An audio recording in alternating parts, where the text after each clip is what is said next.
Hey there, it's Dr. Justin Marcagiani. Welcome to Beyond Wellness Radio, where we provide actionable health information on a week-to-week basis that can help you improve your life.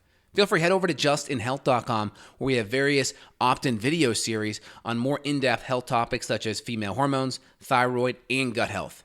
Also, while you're there, feel free and schedule a consult with myself, Dr. J, and or my colleagues. We're available worldwide to provide natural health support for any of your major health issues. Again, welcome to the podcast and enjoy the show. Hey guys, it's Dr. Justin Marcagiani here. Hope everyone's having a fabulous day. I'm here with Evan Brand. We're going to be chatting about ways to enhance your energy in the summertime. When the heat is here, certain things have to be done to really keep your energy up. And we'll kind of start out here with electrolytes first. Before we do, Evan, how are we doing today, man? I'm doing really well. I actually just got done. I would show you the color, but now it's just clear. But right before this was water, this was electrolytes. And I've been doing that every single morning. And my oldest daughter now, she begs me every morning, Daddy, I want electrolytes. Okay. And she loves it. I put a little beet powder in there for her too. And she sucks it down. If you want her to drink an entire mason jar of water, how do you get her to do it? You put electrolytes in it. It's amazing. That's awesome. Is it sweetened with any stevia at all to give it a little more flavor or no? Yeah, there is stevia in there. Okay, that's good. Yeah, because electrolytes by themselves, especially with high amounts of potassium, it's pretty raw. Yeah, Pretty these tough. are good ones. These are good. These are my brand that we make, so they're good. That's good. Yeah, how I start my day every day, I go downstairs and I have a nice big mason jar, probably maybe 12 or 16 ounce size mason jar.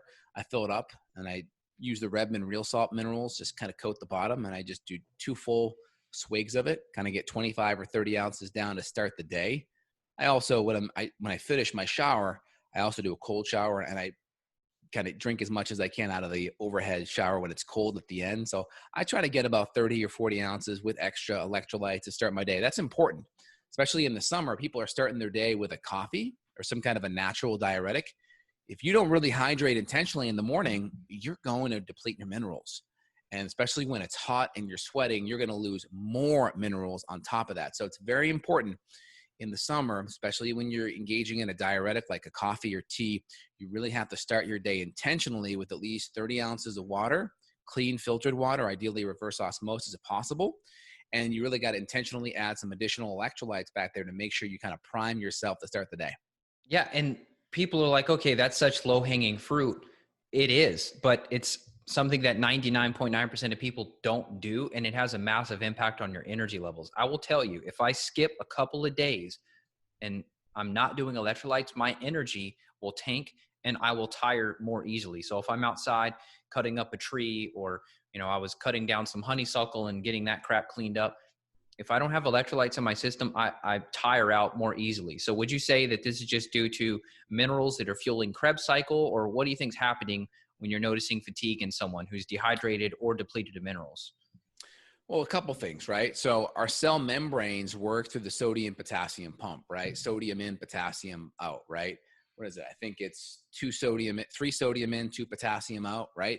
This is the sodium potassium pump. This is how our cells work. So if we aren't getting enough sodium and potassium, our cell membranes are not going to work correctly.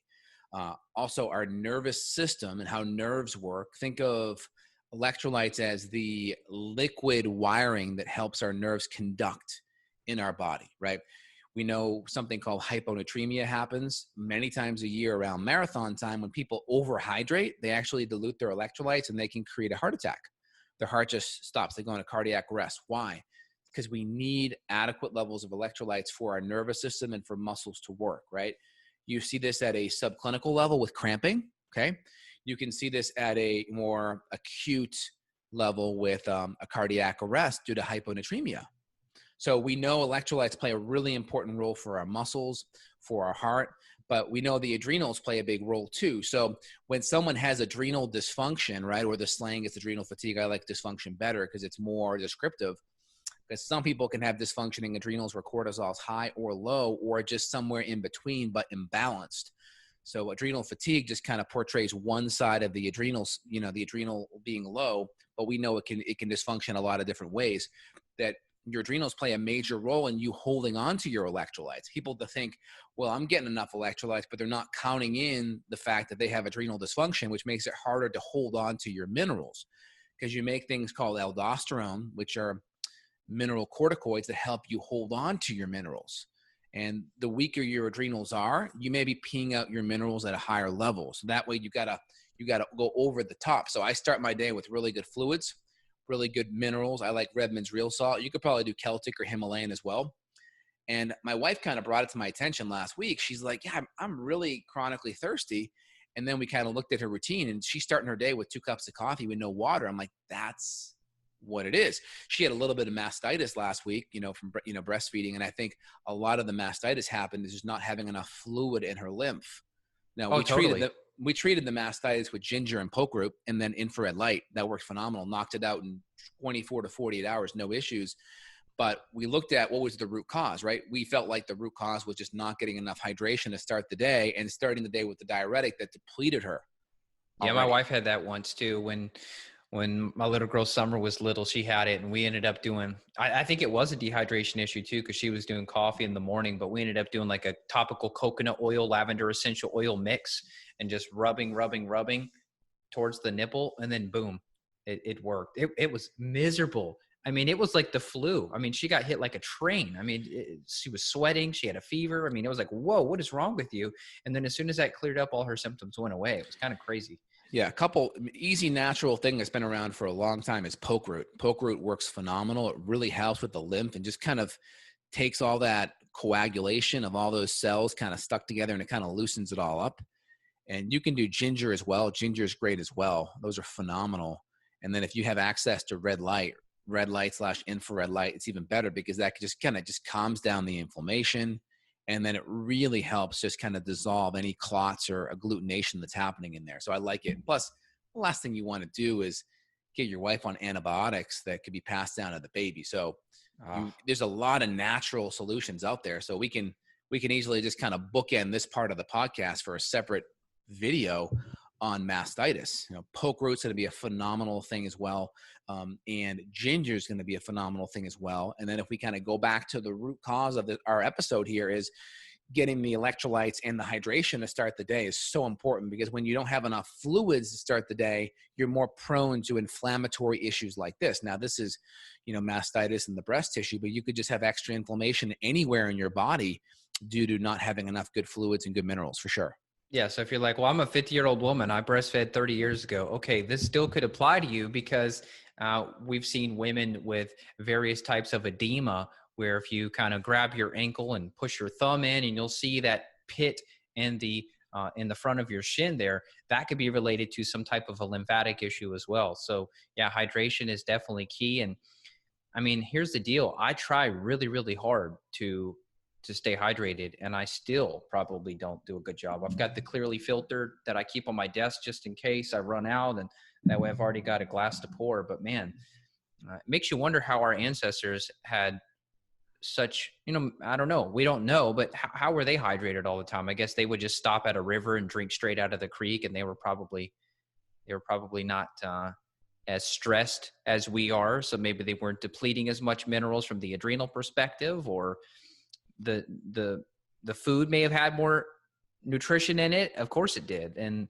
maybe more moisture in it too. I don't know. It makes you wonder, like, were our ancestors sitting around drinking mason jars all day? No. How did they stay so hydrated? Yeah. I mean, they had access to wells and rivers, and there wasn't the pesticide runoff or all the chemicals. I mean, you wouldn't touch that today.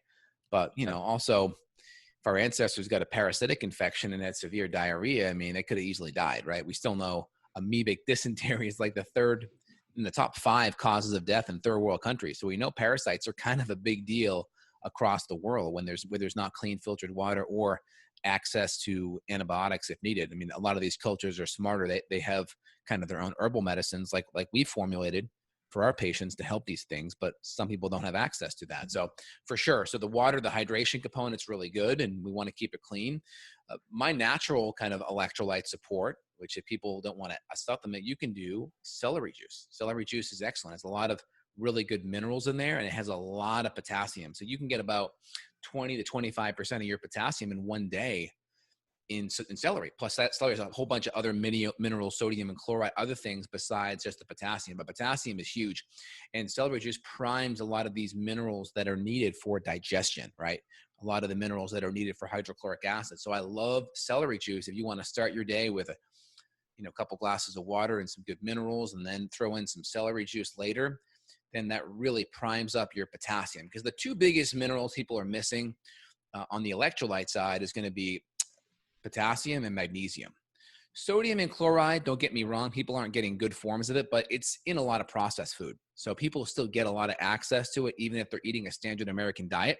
Now, I'd argue it's not the best form, right?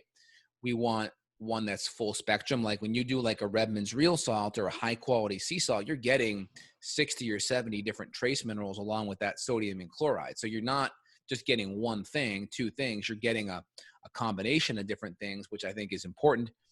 And then we can always add in the magnesium and potassium because those are just hard to get. I mean, FDA, I think, or CDC, one of the two says that 50% of the population is deficient in magnesium. And I would say about the same is deficient in potassium. If you have any kind of heart issue or arrhythmia stuff, or is anything on the cardiovascular side, don't look any further than magnesium and potassium. They really move the needle a ton. Go ahead.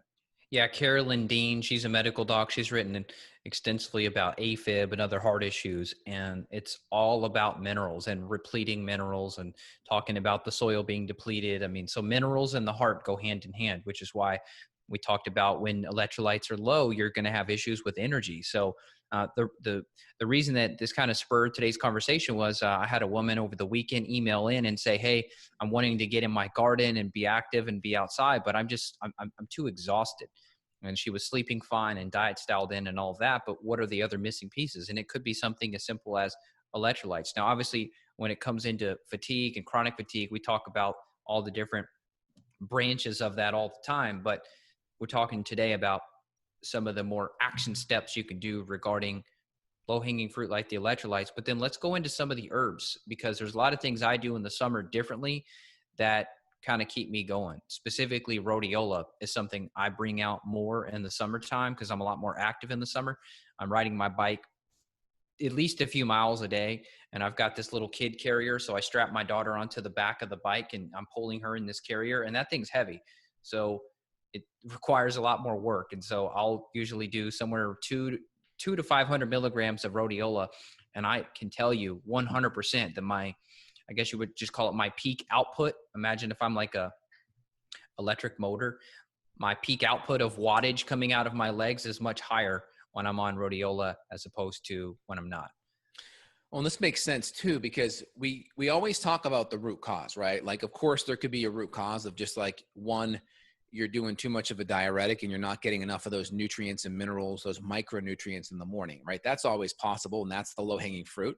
The second thing is just your need and demand for it's much higher, right?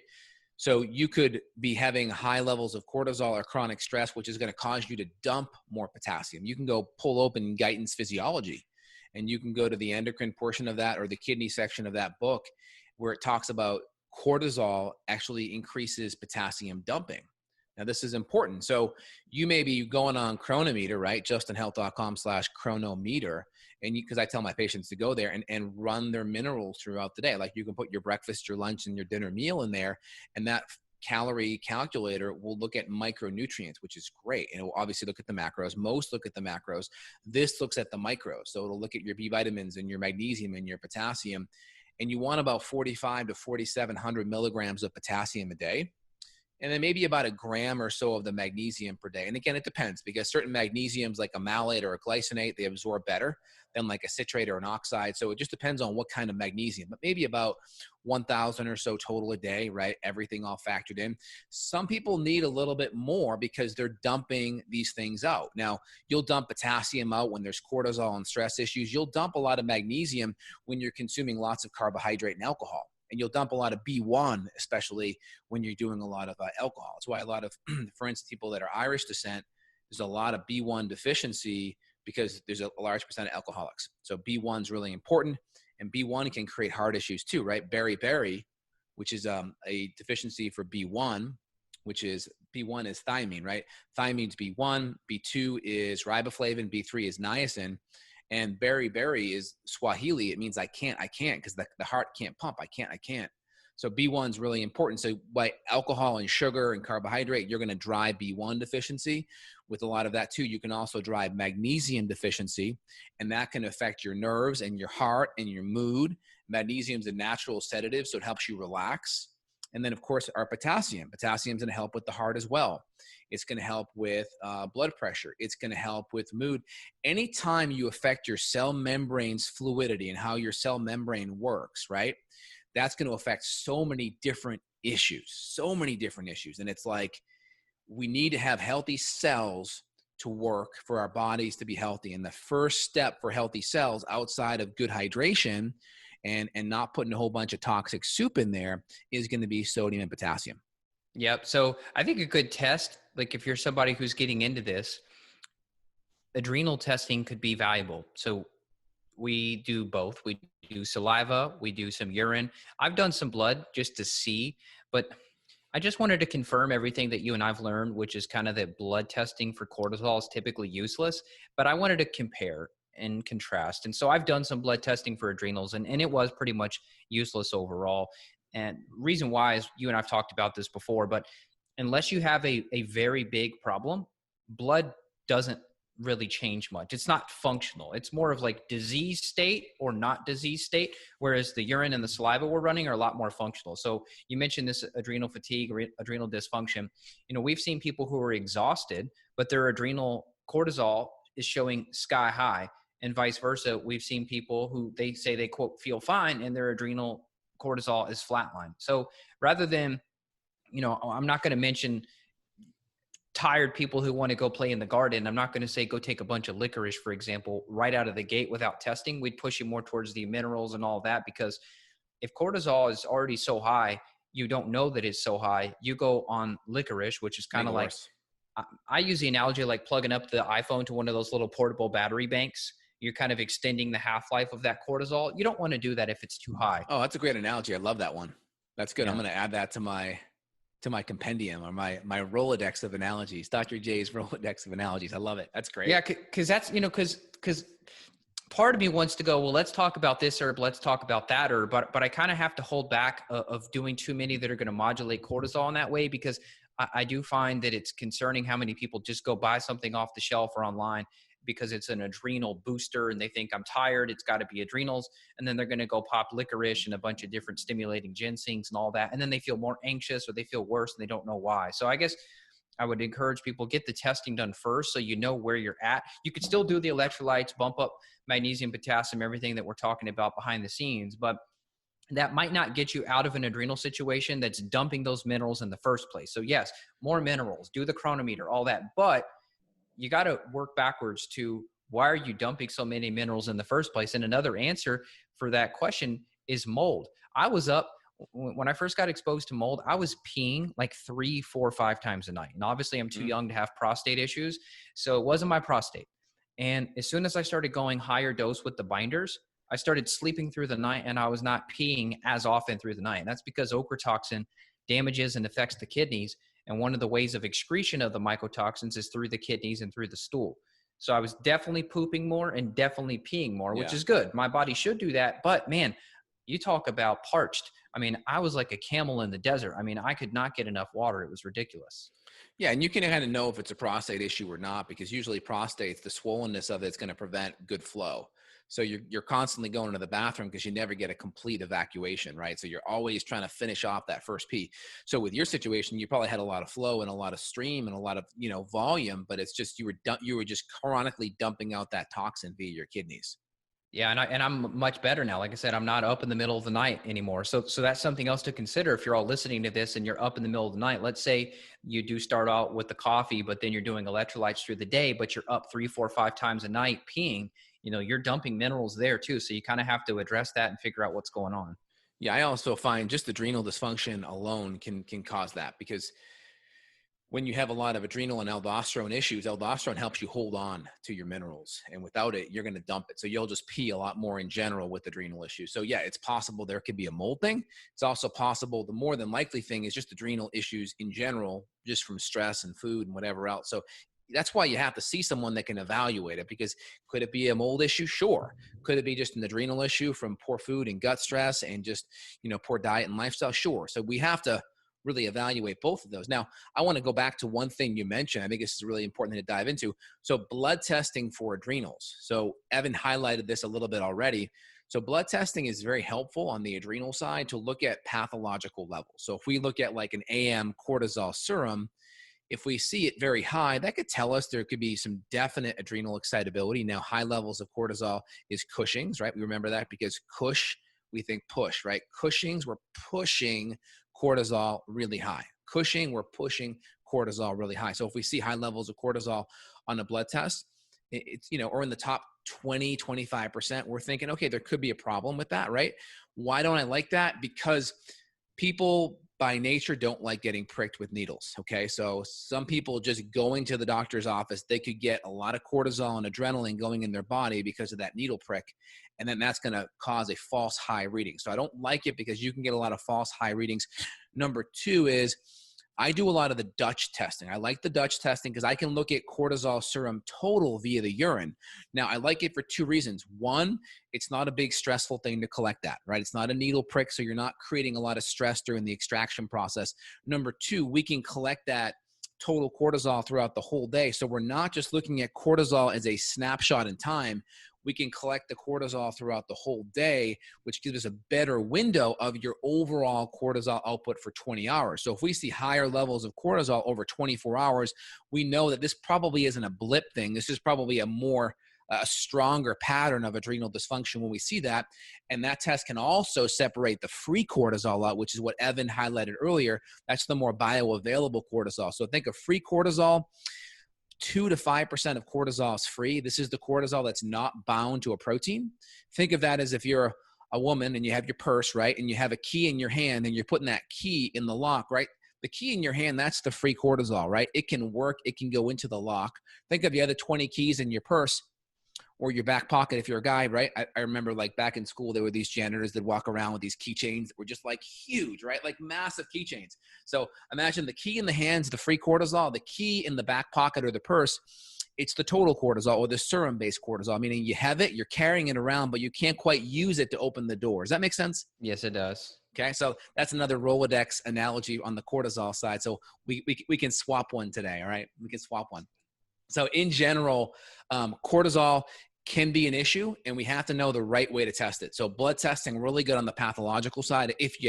I'll have a lot of people that just come in with these data already. And if I see someone in the top 25%, I'm like, ooh, could be a problem, right?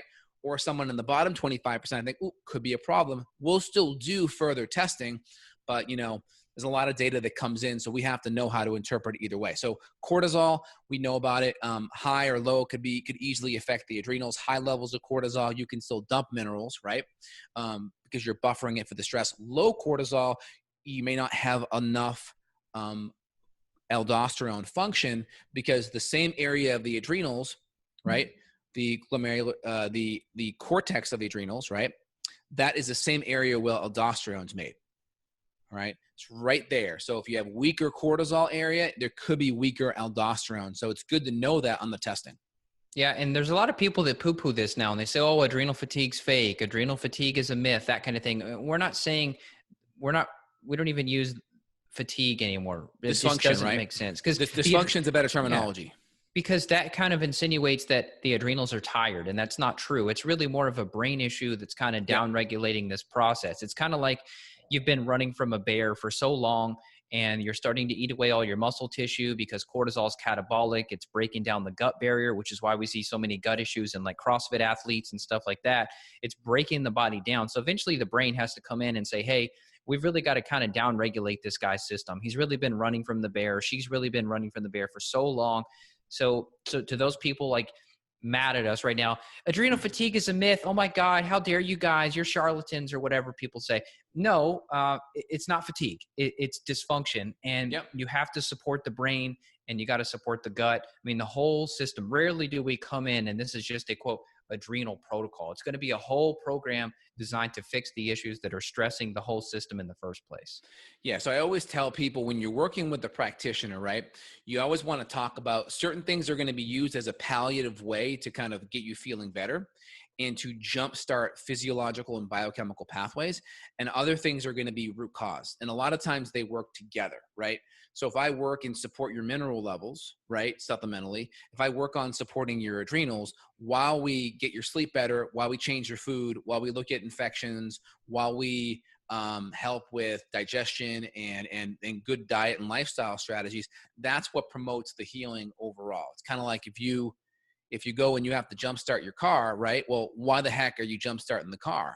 Well, because I didn't turn the light on in the car, right? Well, okay, so the root cause is we're going to make sure that light's turned on moving forward. But if we always leave the light on, then you jumpstarting the car is a palliative issue, right? It's not a root cause issue. So we're always doing palliative things in together with root cause things. We always combine the two because a lot of times that's what pulls people out of it faster. If you just focus on root cause stuff, it takes a lot longer to feel better. And people need to feel better fast to be compliant and good Yeah, patients. yeah. I mean, and that's something that you learn clinically.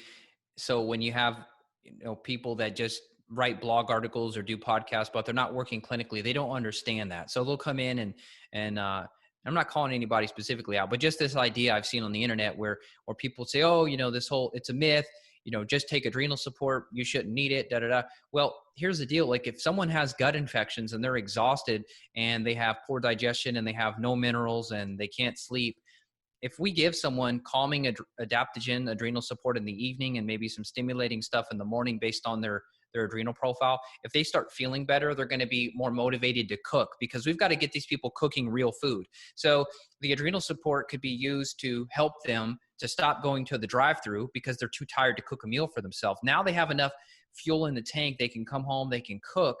Now they're going to feel better because they're getting more nutrient dense food. They're going to have more minerals, so they may sleep better. Their cramping or pain issues may get better. So you kind of have to give people some good functional medicine crutches sometime, and there's no issue with that. 100%.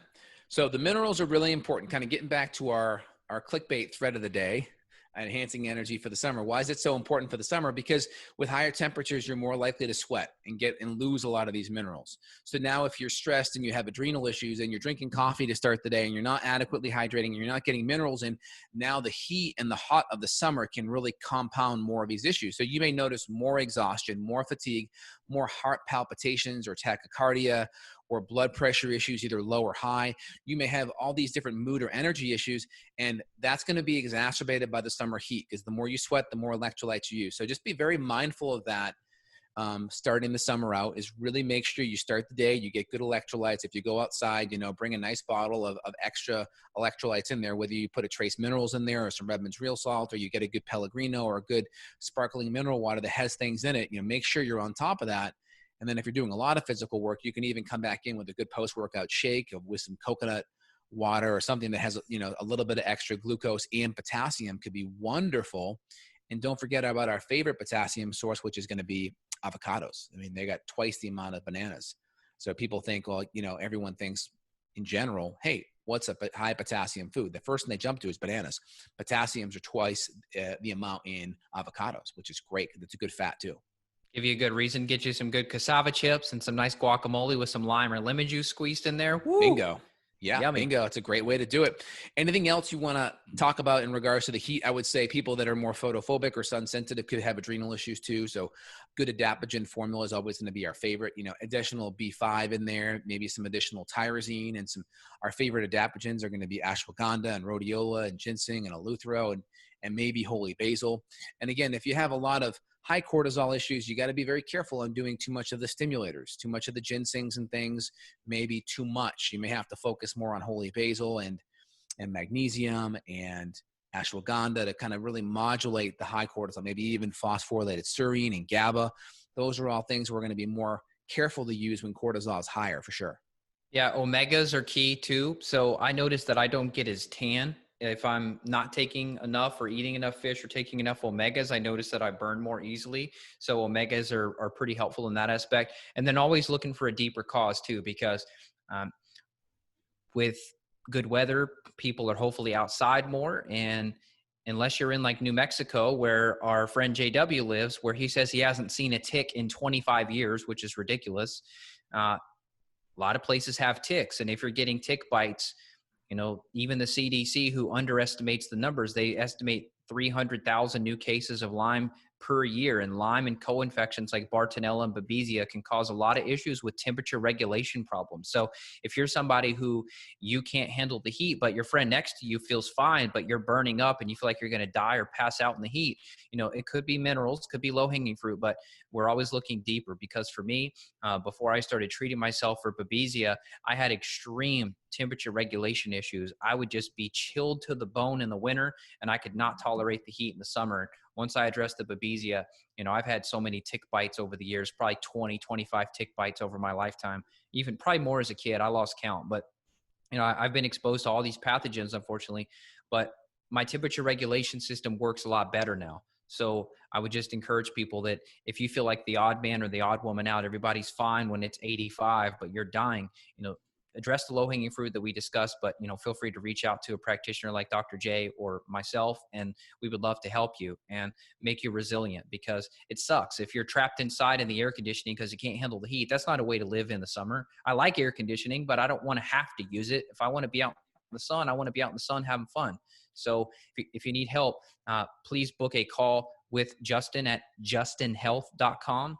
And if you want to reach out to me, my website, evanbrand.com. We work with people around the world. We send lab tests to your door. You send them back to the lab. We do a follow-up call to discuss the results. We make you a protocol to feel amazing. So that's what we do. 100%. Really appreciate it. And again, if you guys are enjoying this content, share it with friends or family. Most important thing is you take one or two things to apply out of this content and make yourself healthier. The healthier you are, the better boss or employee or employer or mom or dad you can be to your community and to your family. And that really kind of spreads the wealth right across the board, right?